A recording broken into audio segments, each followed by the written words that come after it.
বালককে বেত মারার হুকুম দিলেন ব্রিটিশ সরকার, তারই পক্ষে দাঁড়িয়ে ক্ষুদিরাম বসু ও প্রফুল্ল চাকি সাহেবের ফিটান গাড়ি লক্ষ্য করে বোমা চালালেন মুজফ্ফরপুরে।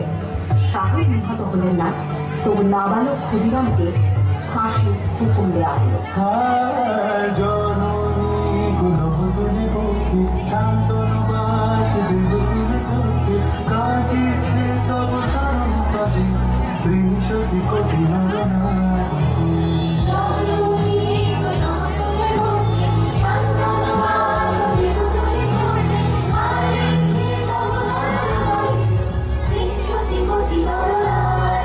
যারা স্বর্গবধূ তারা এখনো চায় স্বর্গের চেয়ে প্রিয় জন্মভূমি এসো স্বদেশ তোদের মহাদেশ সেই যারা যাদের বুকে জাগালো আশা মন মনে মুখে চোখালো ভাষা আজি রক্ত কবুলি না আজি রক্ত কবুলি না মারলো খালি বিজয় লক্ষ্মী দেবতাদের কালে মুক্তির মন্দির সোনানো কত প্রাণ হলো বলি না আছে অশ্রু জলে।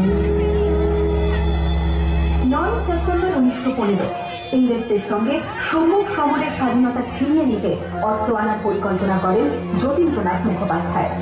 বালেশ্বরে সঙ্গীদের নিয়ে জাহাজ থেকে সেই অস্ত্র নামাতে গেলে ইংরেজ বাহিনী তাদের ঘিরে ফেলে।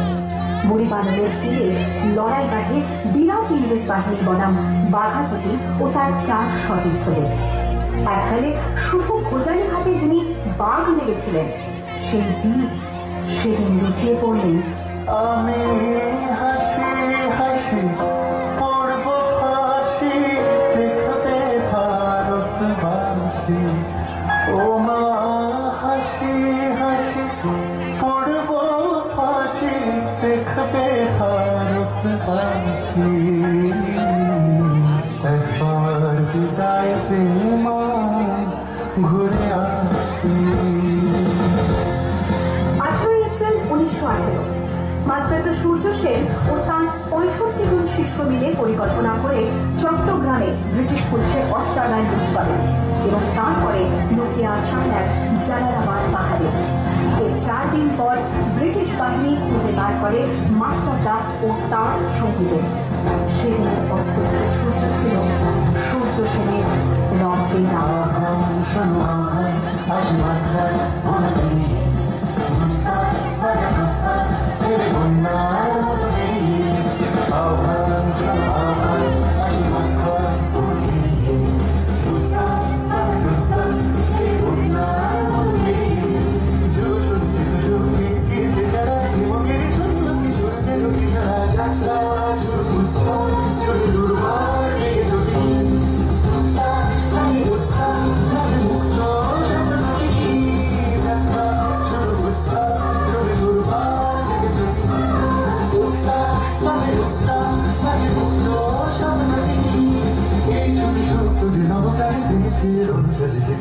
উৎকার জানে এই সব সুখ নবকালে জেগেছে তোর